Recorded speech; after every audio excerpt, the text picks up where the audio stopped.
everybody.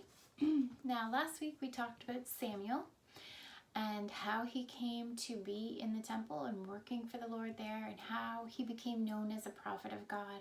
It was because of his obedience, his quick listening to God, his desire to please God in all things, that everyone in the whole country became aware of Samuel and that he was a prophet, and he grew in favor with God and man. His obedience it's a symbol of who he is. That's what everyone knows about Samuel. But he also grew to be a man of God, not just a little boy who listened to God. So as time went on, as Samuel grew, the Israelites were fighting with the Philistines, and at one point they had a battle with the Philistines, and 4,000 of the Israelites were killed. And so the Israelites got together after the battle and they thought, now what can we do to win next time? We need to win this war. And so they came up with a plan, which was not a good plan. They decided that they would take the Ark of the Covenant out of the temple and bring it to the battlefield.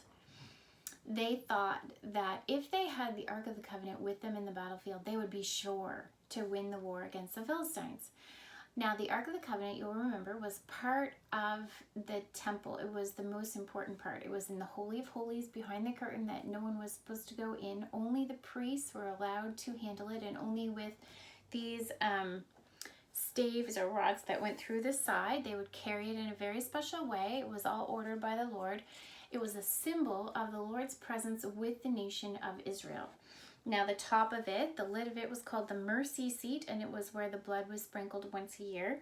The angels were made of gold. The box was overlaid with gold, and inside it were the 10 Commandments, a bowl of manna, and Aaron's rod that had budded to show Israel the miracles of God and remind them of what he had done for them. It was a symbol of the presence of God with Israel and his power.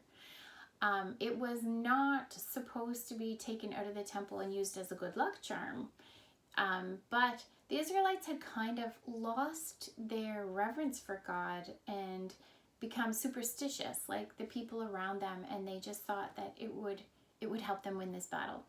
So now remember, Eli's 2 sons, Hophni and Phinehas, were wicked men, and they did not honor God the way they should have. So they were the ones that took the Ark of the Covenant to the battlefield. When the Ark of the Covenant came to the battlefield, all the people, the Israelites, cheered with a huge cheer that was so loud, it just shook the ground, and the Philistines nearby were frightened, and they thought, now what's going on? We beat them last time. Why are they cheering so loudly? And they looked over and they saw the Ark of the Covenant, and they knew what it was. And the Philistines were filled with fear. They thought, oh no, we know about this God that the Israelites have and all the mighty wonders and miracles that he did for them against the Egyptians and in the wilderness.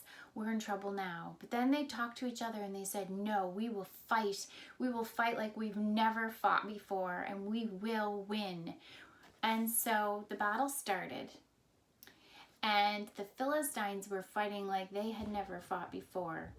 And God is not in a good luck charm, and so he just let the Israelites do their thing. He did not intervene in any way, and there was a great slaughter. 30,000 Israelites died that day. It was a horrible battle. Not only that, but when the Philistines won against the Israelites, they stole the Ark of the Covenant and took it back to their city of Ashdod. They thought, oh good, we have another God. We can add him to our collection of gods, and now we'll really be powerful. We'll be powerful like the Israelites, because they thought that the Ark of the Covenant was an idol, like the idols they had. They didn't realize it was a symbol of the true God and not something that had power in and of itself the way they believed their idols did. Well, you'll remember that the message that God had given to Samuel was also a message that he had spoken to Eli through a prophet many years before. And the message was a sad message that Eli and his descendants, Hophni and Phinehas, and all future descendants of their family line would die before they were old because of the wickedness of Hophni and Phinehas. And Eli would die because he was their father. And even though he had told them not to do those things, he didn't actually do anything to stop them from doing it. And so they were continuing in their evil ways. And it had continued for 20 years after the prophecy. So on this day, after the battle, Eli had been sitting, waiting for news of the battle. And he was sitting on a high seat, and he was a very old and a very large man, and he was blind. And he was just waiting to hear what had happened. Well, back then they didn't have cell phones. They couldn't call each other about the news, and so they had runners.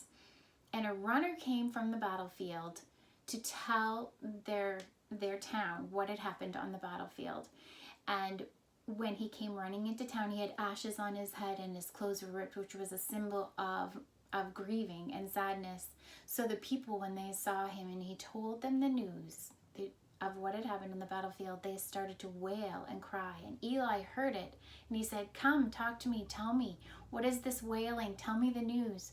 So the runner came and told him what had happened, that 30,000 Israelites had been killed. Hophni and Phinehas, his 2 sons that were on the battlefield, were now dead, and the Ark of the Covenant had been taken by the Philistines. Eli was so overcome with grief that he fell backwards off of his seat, and his neck was broken, and he died that day too. Well, back in Ashdod, the city of the Philistines, the Philistines took the Ark of the Covenant, which they were very happy to have gotten, and they put it in the temple of their idol Dagon. And Dagon was a fish god. And so they've made a drawing of like a fishy looking creature over here.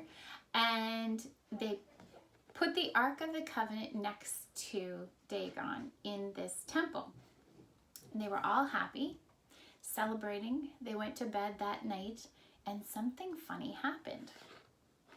In the middle of the night, God knocked over Dagon, and Dagon fell on the ground in front of the Ark of the Covenant as though it was bowing to a king. It fell on its face. So the next morning, when the Philistines woke up and happily went to their temple, they found their idol Dagon on the ground. And they thought, what happened there? That's kind of weird. I didn't feel an earthquake last night. But they picked him up and they put him back on his pedestal.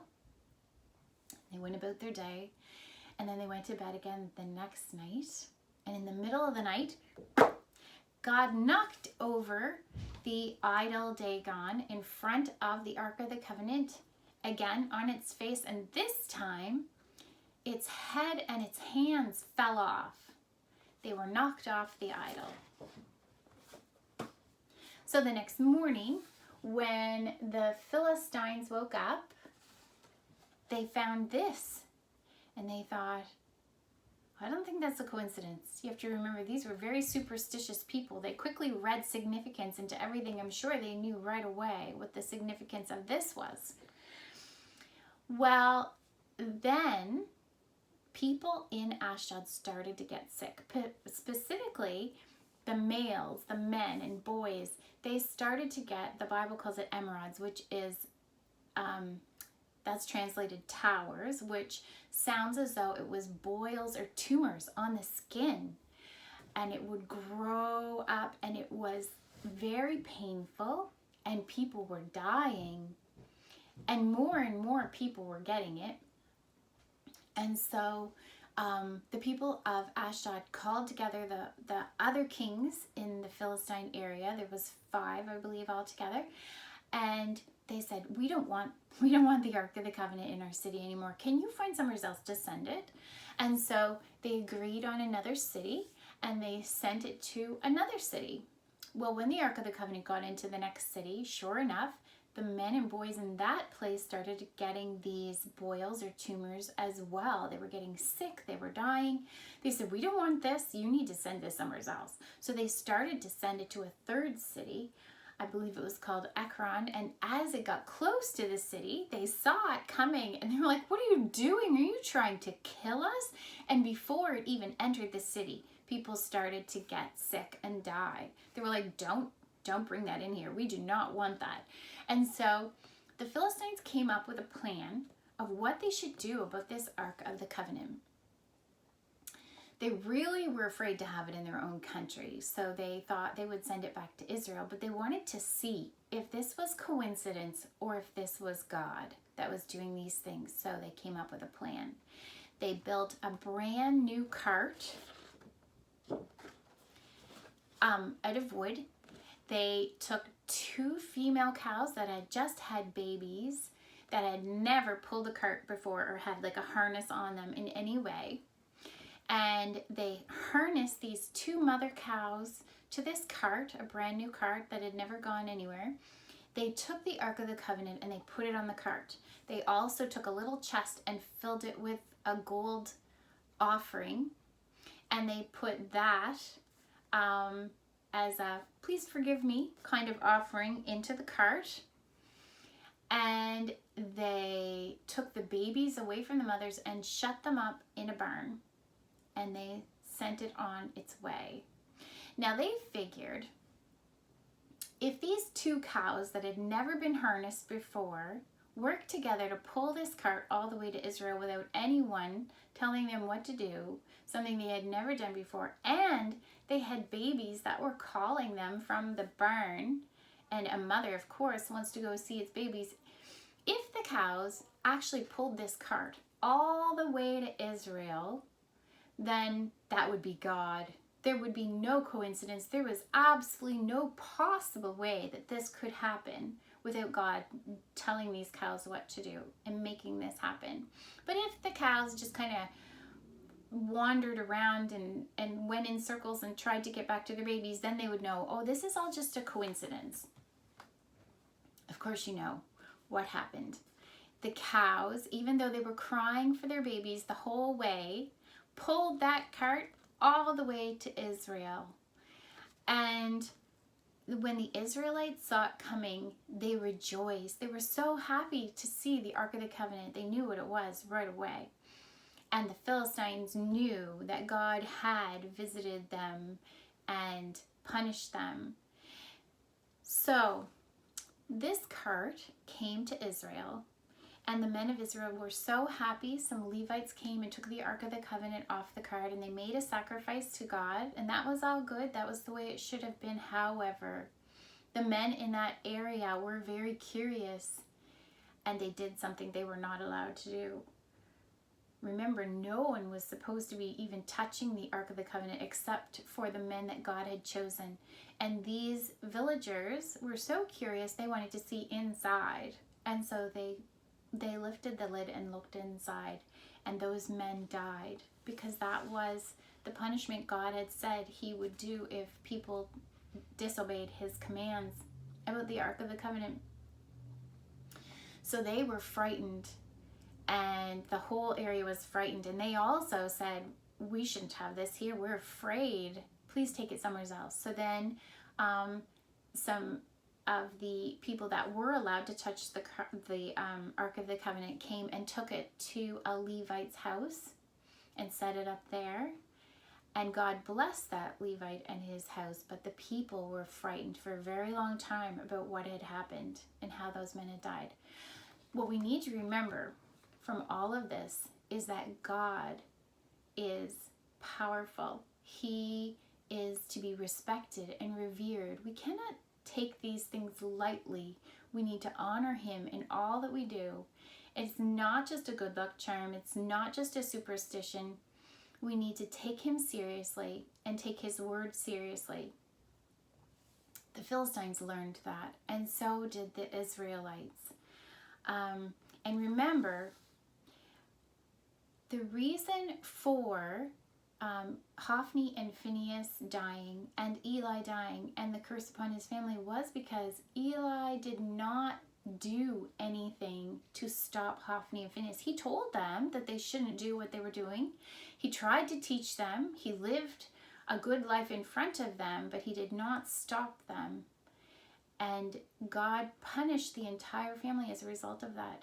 And so it's very important to take these things seriously and to honor and respect God and the boundaries that He has set up. So that is the end of this section of the story for today, and we'll talk to you next week. Thank you.